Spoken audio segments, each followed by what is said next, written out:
So, you heard from the last video that we made. We get in offices now, so this is gonna be the last workout for the cubicle. If you have this one, if you have the corner cubicle, you can do this one. It's called the desk burp. We never gonna forget you cubicle bros, you know, but you always gotta get your money up, right? So yeah. So according to research, per minute of desk burp is around 10 to 15 calories.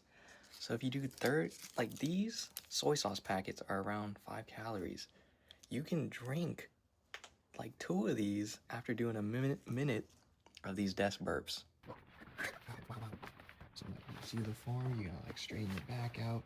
Like, oh wow, like look at the explosiveness of these desk burps.